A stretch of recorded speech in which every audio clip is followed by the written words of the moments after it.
past the hour, so I think we'll get started. I can see Tarani is the most, I think she has some Swiss blood or maybe Japanese, because she's very punctual and I'm not. So out of respect for people that do have somewhere to go in 1 hour, we'll get started. So thank you for joining everyone today. I think people will be trickling in, but thank you for joining the IUC Alumni Talks. This is our 13th session. Welcome back to those of you who have joined before. I think we have quite a number of repeaters, and thanks for joining for those of you like Phyllis who are joining for the first time. I see we have over 50 people registered. Of course, typically early Saturday morning, Friday evening, we usually lose some of those people, but quite a good turnout from a range of IUC years on both sides of the Pacific. Mostly IUC alumni, but each time we also have a few people who are friends of the IUC, interested potentially, maybe people doing JET, or just interested in Japanese language studies, or friends or family of the speaker. So welcome to all of you. First, we'll do some housekeeping points. Somebody else is in control? Yeah, okay. So we just asked during the interview if you can mute yourself, and then at the end when we have Q&A, we welcome questions either via chat, or you can ask, unmute yourself and ask directly. And we suggest you can type in the year if you're an IUC alumnus, or where you're joining from. If not, rename yourself. It's pretty easy to find the rename button. If you click on participants, you can see who else is in the call. We're recording this session, and we have a YouTube channel. So if you would like to go back and see our prior speakers, we've had a range of people, as we'll show in a second, but just a heads up that we are recording this, and once Justin signs off on the recording, we'll make it public. Okay, next slide, please. Yeah, so today's program, we'll give a quick introduction, and then we will, we'll give a quick introduction. And also we have a guest today. Emily Butner is helping with the IUC's 60th anniversary planning. So we'll hear I'll pass the mic to her in a second. Then we have the discussion, the conversation with Justin. We have a short Mentimeter quiz. We like to have a little bit of an interactive bit, and then we'll have some time for Q&A. Lastly, we'll have a wrap up at the hour. Try our best to be on time there. Then we'll have some post-event networking for a half hour or so. We usually do 2 sessions of about 15 minutes. Sekkaku, we have so many people from so many different years getting together, maybe people interested in the IUC who want to ask questions, and Justin has kindly agreed to hang around. So you can also, if you're in his room, we'll randomly shuffle people. So that will be about a half hour at the end. If you can go to the next slide.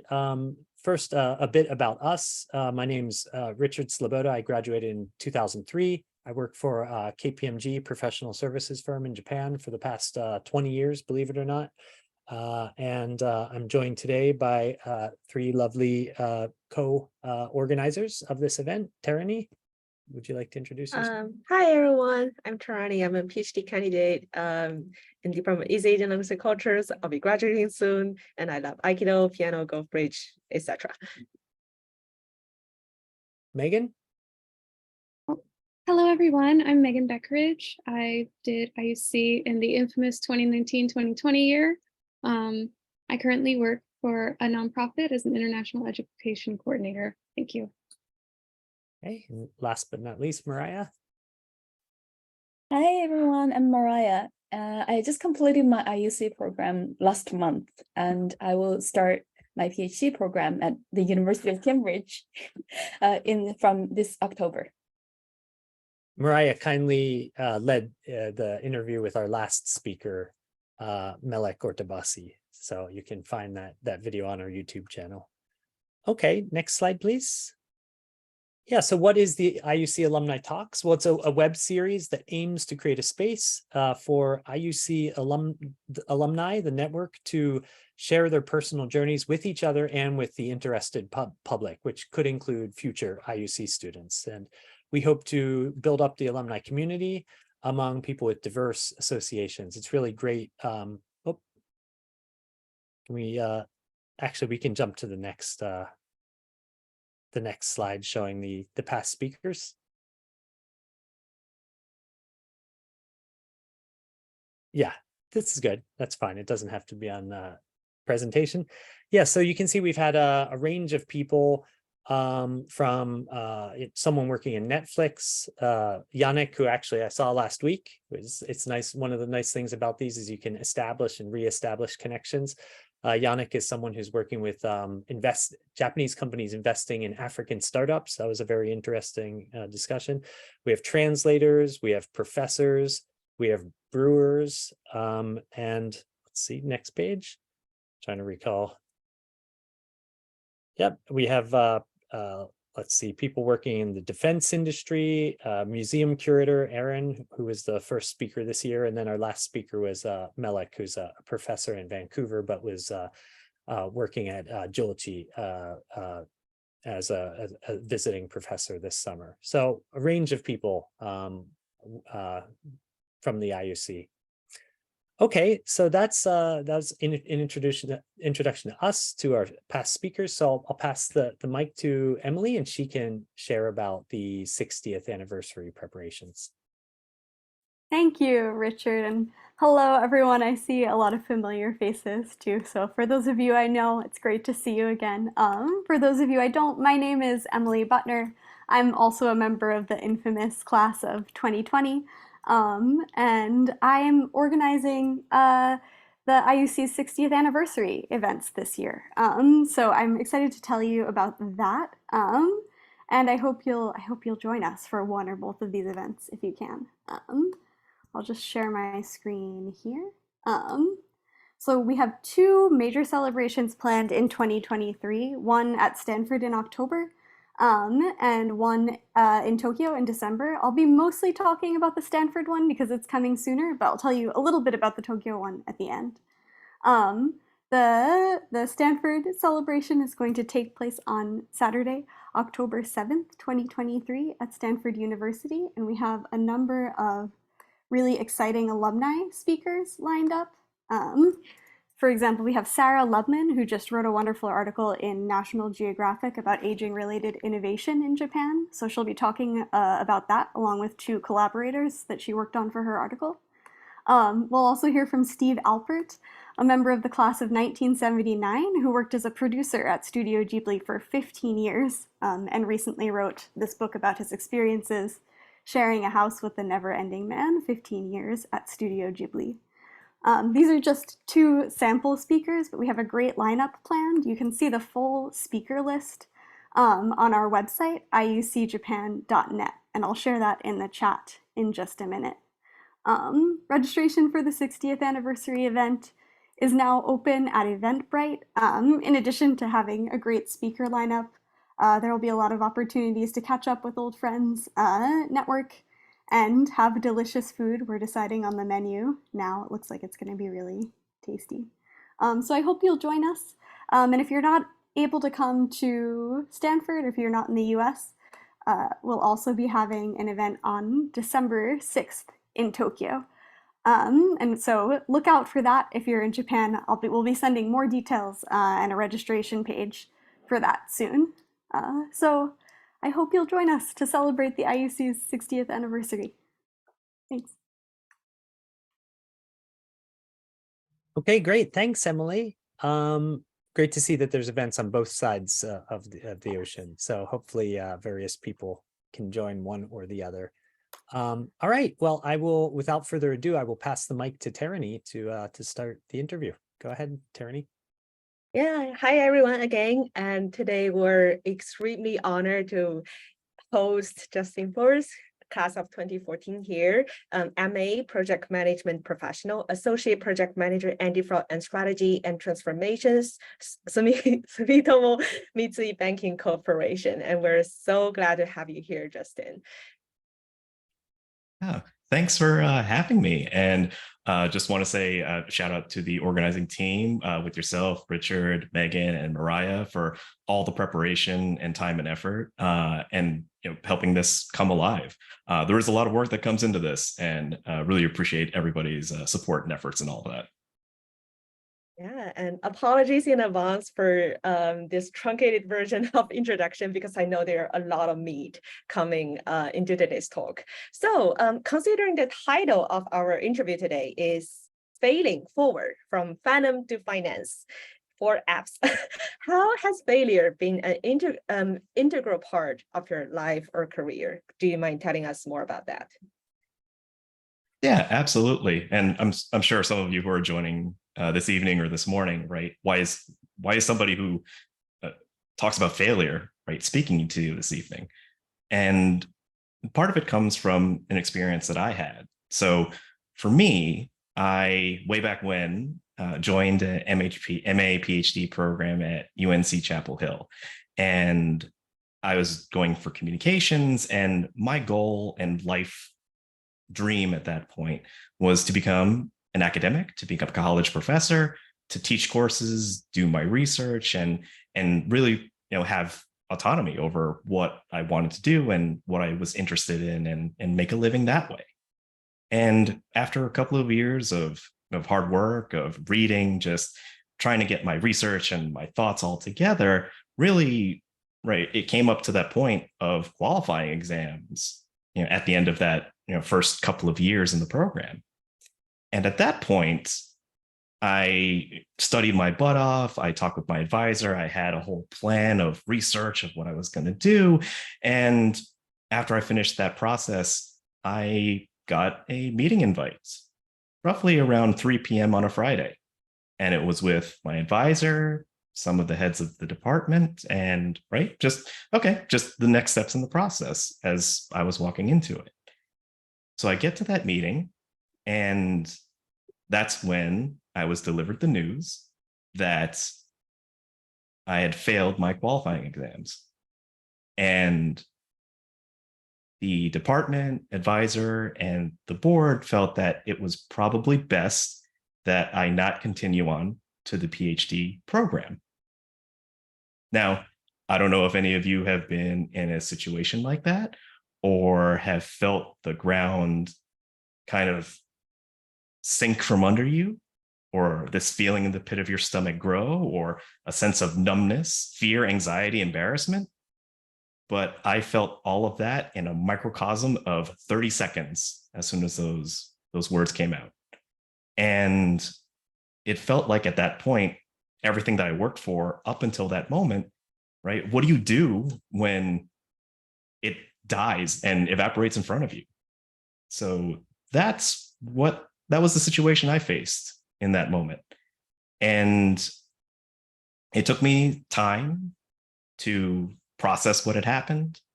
Even for years after the incident had happened, I couldn't even say that I had failed my qualifying exams. I had to say that I dropped out of the PhD program, which was true. But again, because of that shame, that anxiety, and embarrassment, I couldn't actualize those words, because I actually would have to live them, and it would crush me internally. And so in that moment, it's bad, obviously. And it reminds me of a scene of Mad Men. And I don't know if any of you would watch the series, but I'm not going to spoil it for any of you who haven't yet. But essentially, Don Draper talks to one of his colleagues, and he says, and he has to fire him. And the colleague is begging and saying, what am I going to tell my family? And Don says to him, you'll tell them that it didn't work out, because it didn't. You'll tell them the next thing will be better, because it always is. And that he's failed many times in life, and this is the worst moment. And I think about that a lot, because from where I had started at that point, right? That failure to the career and journey that I've gone through and where I'm currently at right now was absolutely right. That was the worst moment. But you pick yourself up, you collect yourself, you drive into your passions, you take baby steps, and you move forward from there. And at the end of the day, it's okay. You recover from that. And I suppose one of the motivations of coming here and sharing this with all of you is, right, if any of you are going through that struggle or journey, like, I get it. I've been through it. I've lived through it. And it does get better. And you'll be okay. And Wow. that's how, at least failure for me, helped me just understand just where I was, life and all of that, and was able to move forward from there. That's already a lot of wisdom in, and I know that, you know, it really resonates with us because many IUC students are or were graduate students, and they're, you know, we all know graduate student life is tough, and, you know, at some point, you know, one point or the other, people are in these tough moments, and we are so looking forward to learning more wisdom from you. But, you know, usually we start from a lighter question, like, how did you start, you know, learning Japanese, and what's your first contact with Japan? And let me remind, to the our usually lighter opening. And do you mind telling us more about what's your first contact with Japan?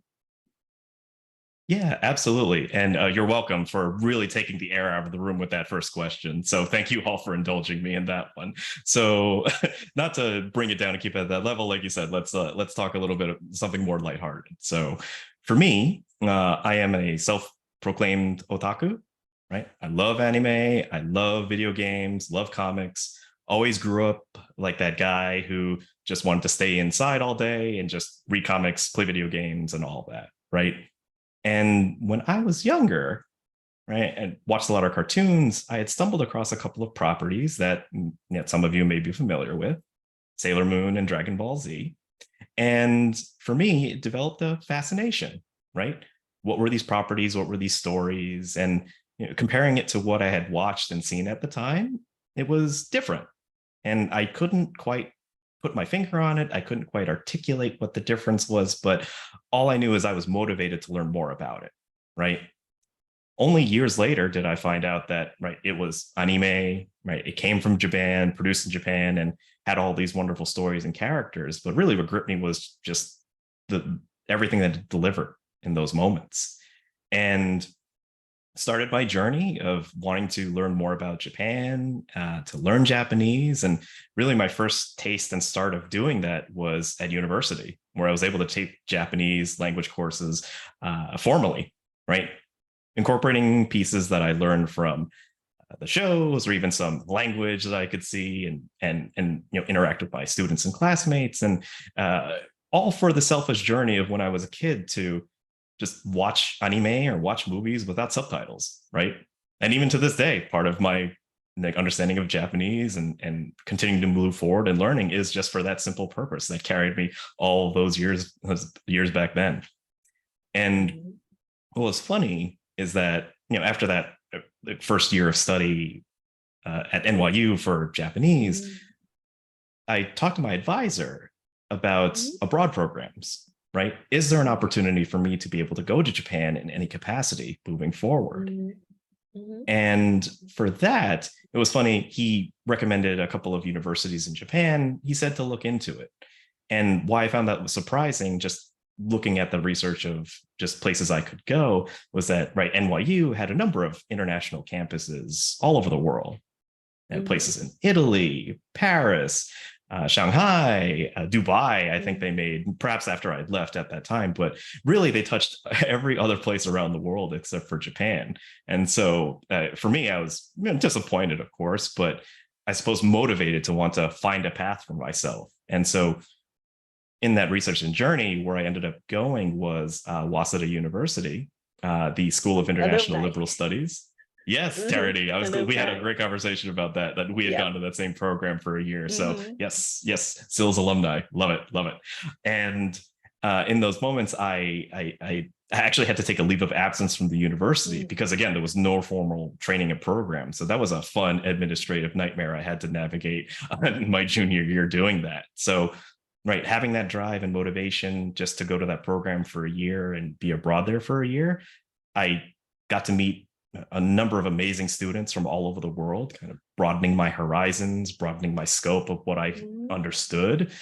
At the same time, I also chose to live with a host family who didn't speak any Japanese at all, or speak any English at all. So it was a hard realization of trying to communicate when I only had about a year of language study under my belt. So just learning trials and tribulations, surviving, and even in those moments where I couldn't communicate and I was really frustrated, right? Where do I find the motivation to keep going and not run away back home in any instance? Learned a lot of good life lessons from that opportunity and just being with all those students. And at the same time, just understanding that, and it was a very fundamental thing that I didn't realize at the time is, hey, I'm talking in a second language.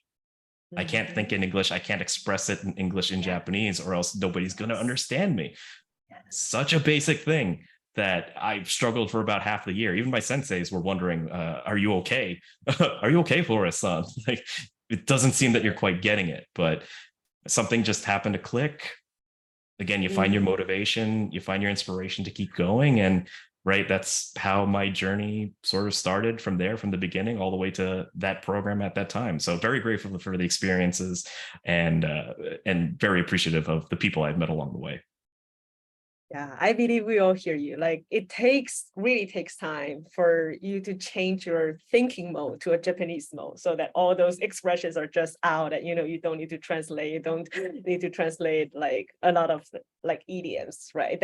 That's super difficult. And we have a lot to cover today, and I know that you have a fabulous career as well. So now I'm going to switch gears and ask about your first job at Central Park Media. Could you tell us more about how you got the job, what the job brought you, and what you did? Absolutely. For that, I guess we'll backtrack a little bit. So this was roughly my freshman year at NYU, right? I was in the city. I was in New York. That's where the campus was. Right? New York is a place where dreams happen, where you make things happen with yourself. And after my first semester of just trying to get my bearings of adjusting to life in the city, I wanted to at least take advantage of my opportunity here. And of course, mentioning previously that I had been an otaku forever, I was in my dorm room. I was looking up some DVDs at the time, and I think perhaps it was Grave of the Fireflies. And I looked on the back of that DVD and I saw an address in a company named Central Park Media, which was located at Columbus Circle in New York. And just through sheer stupidity, naivete, gumption, whatever you want to call it, I just decided to take a train up to Columbus Circle and see what would happen. Just literally, I went up to the offices, and I don't know how I actually made it up to the offices. If any of you know the security and lobby areas of New York, I don't even know how I made it up to the offices without being stopped. But I literally went up to the offices, knocked on the door. The door opened up, and a gentleman, I believe it was Peter, his name was Peter Tatara at the time, asked like, "Hi, who are you?" And I told him, "Hi, I'm Justin. Do you have any internships?" And that's how it all started. It was, again, very stupid, very naive. I don't even know how it happened, but I went up, I literally knocked on the door, somebody answered and gave me a shot, gave me an interview. And that's how I ended up getting an internship at Central Park Media. And I think John is actually on the talk this evening. The founder of Central Park Media, IUC alum, right, got to meet him at the company. Also was in the sales and marketing division. Learning and working with the college programs, right, college training programs, as well as understanding, from my perspective, like what it took to be an anime distributor in the United States in terms of packaging, messaging, right? Social media was coming up at that time, right? What was Facebook looking like, right? This was even pre-Twitter at times, right? Right? How are we going to promote? How are we going to get these products in the hands of all these fans that really love our product? And from there, fortunately, in many ways, I got to meet some amazing people at the company, really valued that experience. And one fun fact about around that time was the first New York Comic Con in New York actually happened during that time. And so perhaps it was my first taste of events in that moment, because we were exhibiting at the show too in New York Comic Con. So trying to promote product, trying to sell product, and really had a wonderful opportunity to just grow, learn about my horizons, and learn about the industry. And at the very end of the day, just support something that I loved and wanted to see progress. As I am not an animator. I do not have that skill. I don't have a really creative brain or the creative gene. I was not born with that. But if I could help in any particular way, I just thought, hey, let me see if I could lend my services and in some way to help anime grow. Oh, yeah. And on this note, I just encourage everyone to check out Justin's LinkedIn. He's got a broad variety of event launch experience. I can just list several here, like New York Comic Con, PAX, Star Wars Celebration, Crunchyroll Expo. There are so many. Wow. And I just can't, list them all. But I think there's a very good question that, people might be interested. Like, what's the difference between having passion for something? I know that we might also have some otakus in the audience versus working in this industry for a living. Yeah, it's a great question. And it's something that I struggled with in my time in events. And I'd done it before coming to SMBC for about 7 years, right? So it was a good chunk of my career experience. And again, part of it was from motivation and loved anime, wanted to see it grow, and wanted to make sure that as many fans that were out there, that they were able to interact and connect with the properties that they loved, right? You mentioned a number of different events, from Star Wars to Crunchyroll Expo to New York Comic Con, for example, right? And some of the greatest joys that I had, for example, hosting Masashi Kishimoto, the creator of Naruto, at New York Comic Con in 2015, and to see just the love and outpouring of this man and his work was all the horribly satisfying from an event runner's perspective. I also had to meet him, and I think you might be able to see it in the background over here of Naruto Shikishi, but I had it signed by him way back when. And it's one of my most prized possessions that I have to this day. And so, with that passion comes, doing whatever you want or whatever you can to, support the job, support the people who are coming to be part of your event. And in moments like that, you sacrifice a little bit about other things for this end and working goal. So for me, my passions, even took over just some life things that I should have been doing. Maybe I should have gone to these things with friends instead of just working. But I also justified it because, hey, I'm doing something that I love, and this is something that a lot of people would die to be doing right now. I owe it to try my hardest to support the events, support the clients and customers in the best way possible.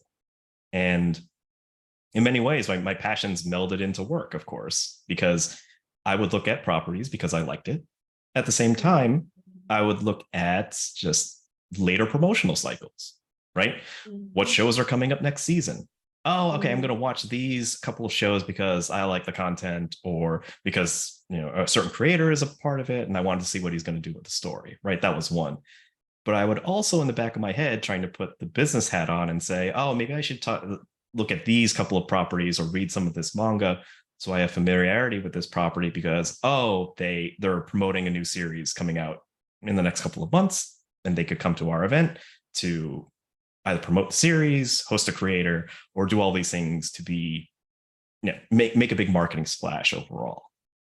And so with that, I was negotiating both the passion side and the practical business side. And at some point, sometimes I didn't even know if I was watching an anime because I really liked it or because I saw a future business opportunity that I would just need down the line.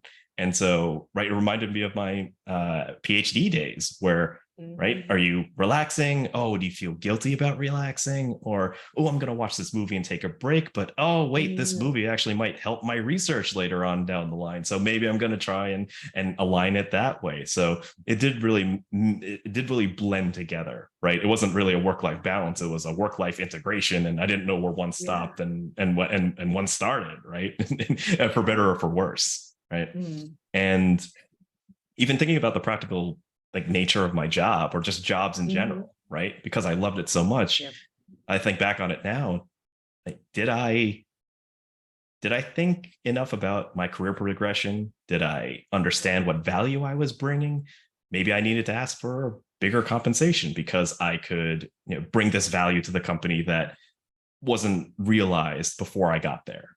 Right. I wasn't thinking in those practical terms. I was thinking, oh, I like this stuff. A lot of people want to do what I do. I should just keep doing it and be okay. Rather than, oh, I should look at my trajectory, look at my career progression, look at all these factors that I didn't pay as much attention to because I liked it so much. So, right, for better or for worse, that was the path that I did.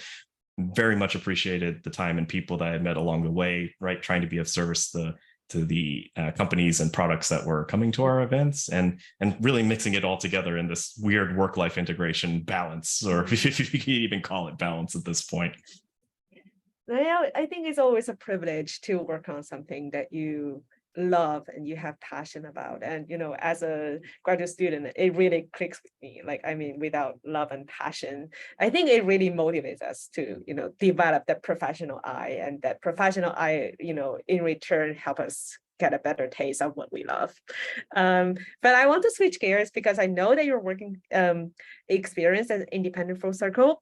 I want to pause here and ask you more about your IUC experience. We hear IUC Alumni talk, which I believe like your IUC experience in some way also contributes to your career circle. Could you tell us more about how you know about IUC and what was your memorable experience there? Yeah, it's a great question. I think about this a lot, obviously in preparation to this, right? This is the IUC Alumni Talk, so happy to talk about the program and just the amazing things and experiences I got there. I would say my first understanding of the program, actually, let me backtrack a little bit. So, right, after I had bombed my qualifying exams, I was trying to figure out at that point, what am I going to do with my life, right? Again, the world had come apart, the ground fell under me. What was I going to do? Panic. All that set in. And fortunately, between my first and second year, just within the program, I had won a flash fellowship to study Japanese. And I used that opportunity to study at Cornell University for the summer and developed a great relationship with the senseis there. Shout out to Sukul sensei at Cornell, really a great figurehead and great mentor at that time for me. And when I had trying to figure out after my PhD program what to do, I reached out to Sukul Sensei, and he actually recommended, hey, why don't you come finish your program studies at Falcon, right? Do the full year language program there and see what happens. And I, fortunately with his support and funding I was able to get along the way, I was able to do the Falcon program that subsequent year after the PhD. And in many ways, it was really supportive and helpful to what happened with IUC right afterward, was because it's a full year of study. So I was able to get into that mode of understanding, right, how do I need to study? What do I need to study? How do I give myself appropriate breaks? How do I not go crazy learning Japanese and kanji all this time? And unfortunately, I actually was the last class of the Falcon program. I think the Falcon 40, and because the Japanese programs had grown in the United States, right, the need for the Falcon program in its original form wasn't as necessary. But very proud and happy to have been part of that during that time. So, right, getting back to your original question about IUC, so Sukul Sensei recommended, hey, why don't you try IUC, right? If you enjoyed Japanese language, can you do that? Like, would you be willing to put in another year in Yokohama, Japan in the IUC program, right? And I applied.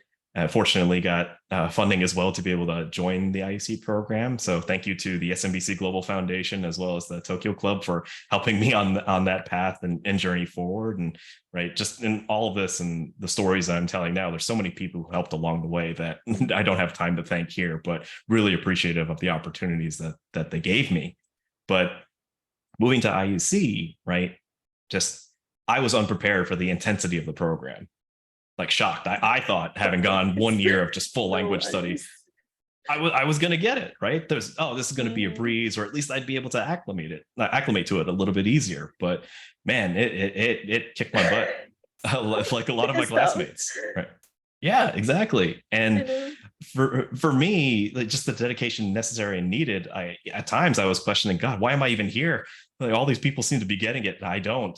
And luckily, in reaching out to them and having kind of decompression sessions at the end of the week, I could figure out, oh, okay, they're as panicked as I am being in the classes, or getting all their writing done, or all their skipu done, and learning other kanji and things. So for me, IUC wasn't just about one memory per se. It was about just a culmination of experiences and people that I had met over there who, again, in those decompression sessions, right, we could just bond over just the classes, or if you weren't doing that, we'd go, karaoke, just like sing our hearts out for a little bit, just reset ourselves. There was a TGI Fridays. I don't even know if that exists anymore, but we were super American and went to the TGI Fridays and went to America Town and really lit it up at that place too many times. I probably should have been studying, but anyway, fantastic times with fantastic people, right? Like even for my own pursuits, right, outside of IUC, right, there was the classmates, but also, right, tried to exercise, be a weightlifter, right? Amateur Olympic weightlifter. Like that's kind of when I started and had an opportunity to do that in Japan. Great training centers nearby the center, which surprising for me to find, but very ultimately grateful. Even just went and did video game tournaments too. Right? The otaku still stayed with me even after all this time, right? To participate, just to pursue my passions, right, be at IUC with all these people who loved it as much as I did, and really find that bond and what keeps people together throughout these experiences. Yeah, I'm sure that everybody gets shocked by the intensity, but on the other hand, like everybody gets, benefit from the high quality education of IUC. So could you elaborate a little bit more on how IUC experience prepared you for your future career? Yeah, absolutely. So with future career, right, everything just builds into your career and life experiences in so many ways, some that you don't even realize at the time. And what I appreciated about the program with IUC was, of course, just the intensity of the program. But the first half is focused on grammar, kanji, right, getting you the fundamental tools to be able to interact in Japanese, speak in Japanese, and just really be on your own. And so in the second half of the program, right, you have an opportunity to take different classes. And I ended up taking anthropology with Ari Sensei, like wonderful program and class, still remember it. And cool. For me, yeah, right. And for me, just having that ability to really take my language studies and put it into practical application. I was reading books that I could barely understand. I had to get over the panic of not being able to understand every word and every kanji because there just isn't time in the day to be able to translate everything or to prepare for whatever classes are coming up, because that's just how life happens, right? And taking that application, also working with students and classmates who were of the same level of me, some lower, some higher in many ways, right? Wanting to understand, how can I bridge and create a conversation and a mood and an atmosphere that brings people along? Like nobody wants to be in a class talking about a subject and you hear silence at the end or without any questions or interactions. So part of that really helped me understand and be sensitive towards, right, everybody comes from a different background, different place, different level and comprehension of Japanese. So how do I broaden my communication style and language in a way that brings people with me rather than cuts people off, right? In terms of conversation. Now, some of that could even be applied to the events career that I had, particularly working with Japanese companies and Japanese products, because for me, I could always say and introduce myself like, oh, I love your product as a fan. But at the same time, if I could, and what I did was demonstrate that, oh, I know Japanese to a high degree. I also want to meet you where you're at, because you have a product, there's something you're looking for and wanting to participate in the events that we're hosting, right? How do we, be of service to you? And so with people that you work with, and particularly building relationships within business or wherever, right, you're trying to be of service, right, in those moments. And when it comes to, exactly, with those clients, right, if he could see, yes, truly cares about the product because he's a fan.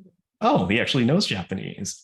Oh, he is thinking about us in their promotional cycles, how they can help us, right? Building those stronger relationships ended up being fruitful in many ways, with many partnerships, many hosting of guests that I was able to do just down the line. And for myself, thinking about, right, even just what I had mentioned previously, being helped and funded by the SMBC Global Foundation, I probably overused that even in the interview in my current position here at SMBC too many times. They asked me about my skills. I would say, oh, here are my skills. And also, by the way, I was sponsored by the SMBC Global Foundation. Oh, I hear about this experience, blah, blah, blah, blah. Oh, by the way, I was sponsored by the SMBC Global Foundation. So, right, these networks, again, you just don't know when they're going to be helpful to you, or when, right, the connection will kind of come out of nowhere. But, right, having that openness, having that flexibility, having those networks, right, really helps you in the end, right? And just even getting back to, right, that connection and of business, even with the clients I was, working with, right? I could be misremembering this quote and who even said it, but I think Nelson Mandela said something along these lines just way back when, where he said that if you speak to somebody in the language that they understand, right, it goes to their head. But if you can speak in their language, it goes to their heart. And again, just trying to be of service, trying to meet people halfway, showing the enthusiasm, showing that I'm not just this one thing, right? All these like weird life lessons that just happened from these experiences just helped me in career that I didn't even realize at the time. So, and just being open to that, going through those, you just never know. But been very happy and pleased that it kind of came together in these weird ways. Cool. And quick recap from the previous conversation: connect to your audience and network. So let's land on your current job. Could you tell us more about what you do right now and how you landed there? Yeah, sure. So I had mentioned just previously that, right, I said SMBC Global Foundation 1,000 times. I probably said 2,000 times. Probably I'm underrepresenting how much I brought that up in these connections here. But for me, right, when the pandemic hits, and I was in events at the time, and for our business model of having lots of people gathering in one space, same thing with hospitality, same with music festivals, right? Our business model was gone, right? There was no way that we were able to just generate the kinds of revenue and sales that we were doing pre-pandemic, because our customers were gone. And certainly there were ways that we could transition to online, right? All of us had to adjust to that time period during COVID. And even through that, like my company went through maybe 2 or 3 rounds of layoffs. And I had seen friends, colleagues, people that we would be up all night at these events just trying to make it work, just get laid off. And I didn't want to be, I didn't want to be that person who got a random meeting invite at 8:30 in the morning or 8 in the morning where everybody's on time. And that sinking dread, something that really bad is about to happen. So I didn't like that feeling of not having control over what I was going to do and just waiting for that decision to come. That for me, I just reached out to my network, right? I had the time, I had the opportunity, and I said, what could I do outside of events, right? Are there other careers I could pivot to, right? What could I do? And just thanks to the advice of different mentors, they recommended that I look into the Project Management Institute's PMP program, the project management professional. And this, for the folks who don't know, is basically the gold standard certification for project managers, recognized globally. This test, it takes you a long time to study for. It took me about 6 to 8 months to study for, and it's maybe 200 questions that you have to answer in about 4 hours. So really back in exam time period, I thought I was studying for the bar in many ways from anybody who was taking any of those kind of professional tests or anything like that. And fortunately, during that time, I passed it the first time around. And part of that motivation too, just to keep with it, was because for me, right, if I left the pandemic and I didn't grow or I didn't accomplish anything, I only had myself to blame, right? But pre-pandemic, we all had the same conversation. Oh, I'll do it tomorrow, or right, oh, I don't have time for this, and right, those similar kinds of conversations. I, one, didn't want to feel like I didn't have control over my future, but also wanted to feel like I did something during that time. So again, blood, sweat, and tears, passed that certification, and fortunately had an opportunity, found through a job site for this opportunity at SMBC, had the interview, passed the interview, ended up being here. I actually celebrated just my 2-year anniversary last month here at SMBC. Yay. So I'm really happy for that milestone. But right, in terms of just job and career, right, as a project manager, right, the easiest way that I would try to describe it is I'm basically a Sherpa, right? If you're going to scale Mount Everest, you need a guide. Project manager who focuses on logistics, who focuses on planning, right, of initiation, planning, execution, monitoring, and closing, right? My job is to take whatever project the bank has, and particularly in the divisions that I work for of transformations and anti-fraud, right? The bank will say, hey, I need to just implement this type of product. How do I do that? When can we do it? At what time can we do it? What's the budget? So my job is to make sure that it's planned out from A to Z and make sure all of the logistics are taken care of. And if there's any changes to timelines or scope or budget or anything like that, that I keep the organization aware of what's going on. Again, just being that guide, just being that person who's been there before, being the person who's going to guide you to the finish line, and making sure that everything goes as much according to plan as possible. And just even with just my job, 90% of it, I would say, is communications, either through emails, through meetings. So I'm on Zoom, I'm on calls like this all the time. That with the IUC experience, with everything, it all helps, right? Trying to be of service, trying to bring people with you, trying to be clear in your intentions. And hopefully at the end of the day, we all get to the same place of where we want to go to. Oh, I'm so glad to hear that IUC experience helped in your current job and translate some way. I'm going to push a little bit and ask, really, slip this question in, because I know there are a lot of wisdom in your answers, and our audience can really benefit from your answer. So I really wonder, like, what are the secrets for switching careers and adapting to new positions? Because I know that many students currently at IUC are in an advanced degree program, and they may or may not end in academia. What's your advice to students who like to seek a different career path? Of course, and thank you. You're so kind to say there's so much wisdom here. I'm just trying to do my best and trying to do what I can in this life right now. So thank you for the kind words, Taryn. But when it comes to just career and switching, I think there's some fundamental things that helped me, and I'm only going to talk from personal experience because that's what I can speak to, and particularly being able to learn and adapt and having that motivation to keep being curious was super helpful, because it's easy to get in comfort zones. It's easy to just say like, oh, I'm just going to do this job for a little bit so I can pursue these other things. But continuing to have just an open mind, an ability to take on stretch assignments, stretch projects, to build out your skill sets has been super, super helpful. And a lot of learning, as it's been described, is right through text and through trainings and things like that. But really, a lot of experience and skills that you get are working with stretch assignments. How can you see yourself in a different way? Are you going to take on a different skill set to, accomplish a project, for example? And I say some of this in regards to some of the academics who may be on this call right now, that in the skill sets that you have, right, you have the ability to pivot some of those. It's just depending on the narrative that you create for yourself. Now, in my example with SMBC, when I was being interviewed and for the job opportunity, right, I didn't have the project management experience per se in the traditional sense, but I did have events. Events are projects, right? There's a start to finish, and there's a narrative that you can build there.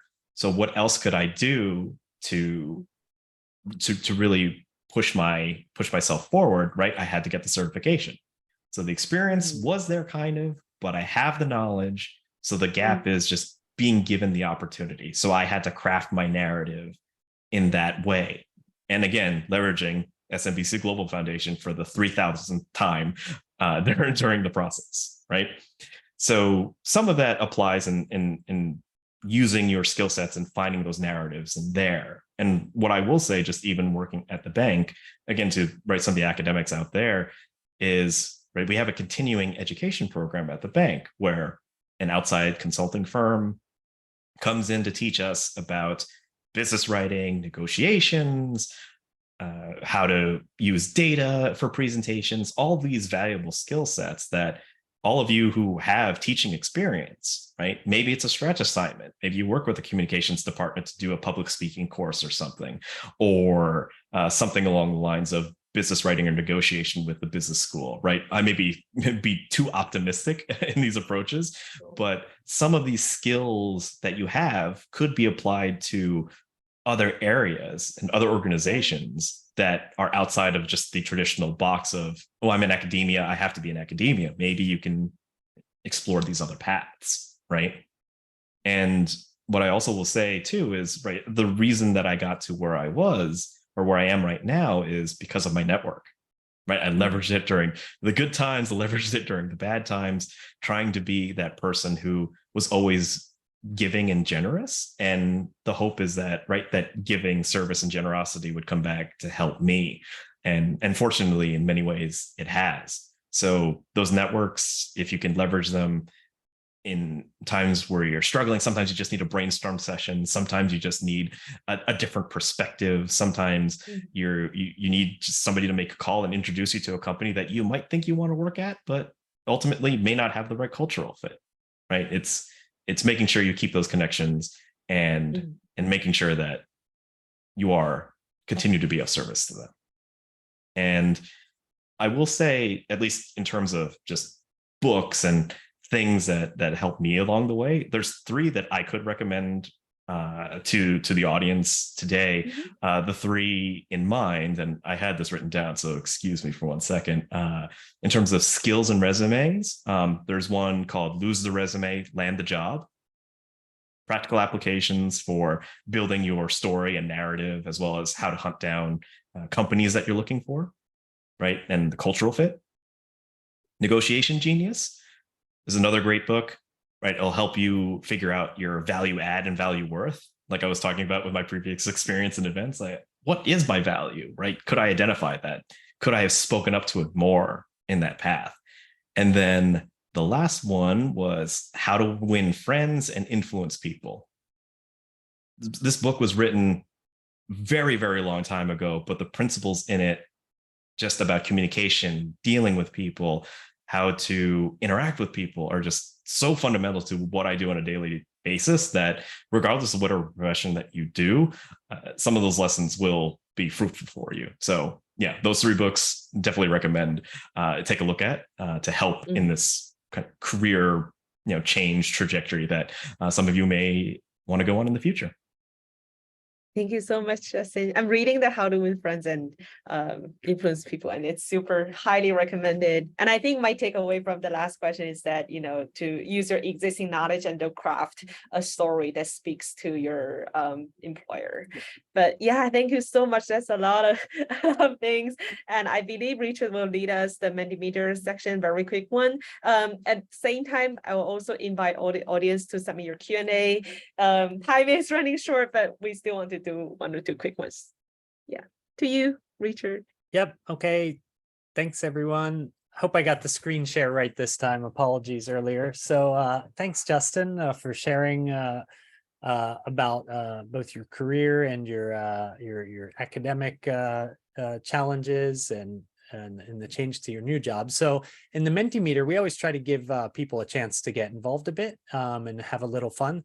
So we'll see, not sure how many we'll get through here, but we have a couple questions that sort of tease out a few of Justin's interests here. So if you can join, you can click either in the chat. There's a link. I find it's easiest if you have a phone, just usually these days the camera, so you can just scan the QR code, or you can go to www.menti.com and then type in this 8-digit code. And we'll ask a couple quick questions here. Okay, looks like we have about 10 people joining. I know if you've never used this before, it can be a bit challenging, but it's pretty easy to log in. Again, you can go to menti.com and use the code. So I'll go ahead to the first question. You can join partway. That's also fine. Let's see here. Coming through. Clear for everyone? All right. Oh, that's right. You type in you can type in a silly name, or you can type in your real name. Usually have names. Okay, so the way it works is you're timed. So if you you answer sooner, you get more points, and then we'll see who wins the questions. Oh, question 2. Somehow we jumped it. Question 1. Here we go. Okay, press enter. All right. So the first question is a Nihongo question. So which of these is Justin's favorite Japanese expression? So maybe some deductive reasoning here. Oh, they're very small on my screen. Actually, let's see. Justin, do you want to read them? Yeah, so what we've got here is ame futte chika tamaru. Also, there is hana yori dango. There's also deru kui wa utareru. And also neko ni koban. So which one of these sounds like a Justin? Oh, okay. We didn't give you a whole lot of time, but okay. So people fell for the tricky one, right? I'm glad some picked the hana yori dango. I thought people would select that one because of my otaku background, but ame ga fute chika ga tamaru, that phrase always stuck with me because literally the ground hardens after the rain, but it's really a lesson that I always took, being an amateur Olympic weightlifter, right? Whatever doesn't kill you can only make you stronger. So I always took that one to heart, and always think about that whenever I'm trying to put my hard work and effort into things. That definitely seemed like a Justin perseverance and hard work type one. Actually, one thing I love about the IUC, I was remarking to my wife, I always thought it was deru kugi wa utareru. And I saw your okurigana and I was like, oh my gosh, it's kui. I never knew that. So thank you. It's never too late to keep learning, right? All right, so we have Nicholas out ahead. Well done. And you just mentioned weightlifting. So this next question, I think, is the weightlifting one. Yeah, so as an amateur Olympic weightlifter, what is Justin's go-to training diet? To be honest, there's not a whole lot of deductive reasoning to go into this. Is sort of a random question, but let's see if anyone can figure it out. So when did you start weightlifting? So I had been weightlifting, going to the gym since I was a teenager, but really the Olympic weightlifting part just came out, right? London 2012 when the Olympics came. And I got inspired because I saw so many people who looked like me, right? In like just competing there. And I just decided, hey, let me get a coach and see what I could do. When you say look like me? So they had, well, you can't see me through the screen here, but I am of how do you want to say, short of stature.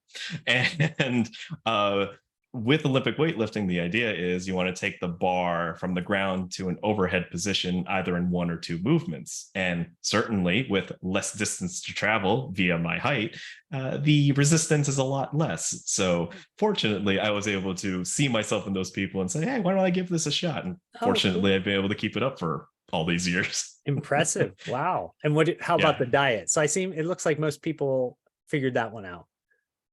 Yes. So chicken and brown rice, it's the worst. You get tired of it. It doesn't sound too attractive.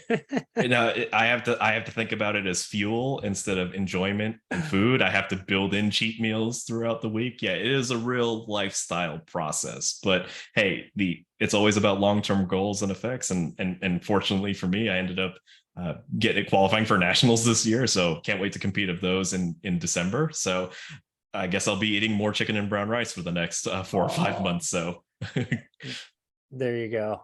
Okay, we're over time, but I'll just squeeze one last one in because I thought this is a timely one. Well done, Maverick. So just one last question, since we now have 16 people on. Another sort of personal side of Justin's story. So you've tried some extreme sports. I believe you've tried all of the ones on this screen. And the question for the audience is, which is the most dangerous? Yes. So I don't know what bug bit me. Just a few years ago, I just decided, hey, there's this bucket list of things that I haven't tried yet. Why don't I just either go to the Container Store on a Sunday or jump out of a plane? Somehow and that's kind of what started all of this. That strikes me as a little odd because you just seem like so deliberate, project management and planning. But then again, I guess if you're satisfied with the risk management procedures in place, then I don't know. You seem sort of cautious and deliberate. So this struck me as a bit unexpected, but hang gliding is I think you provided some statistics. The average death rate we have here, 1 in 560. So happily you weren't that one unfortunate soul. Yes, and surprisingly, understandably so, bungee jumping got the highest one. With the statistics, it's actually the safest out of all 4 of those, surprisingly. So just even going through this, I'm glad I didn't know the statistics before I did any of these, because I probably would have been freaked out. But yeah, bungee jumping, if any of you are interested, is quite safe compared to all the others. 1 in 500,000. There we go. All right, great. Well, thanks, Justin. I know we sort of crammed that in moody neat a little bit, but it was good to hear a bit of your personal story. Okay, so we're going to stick around for 30 minutes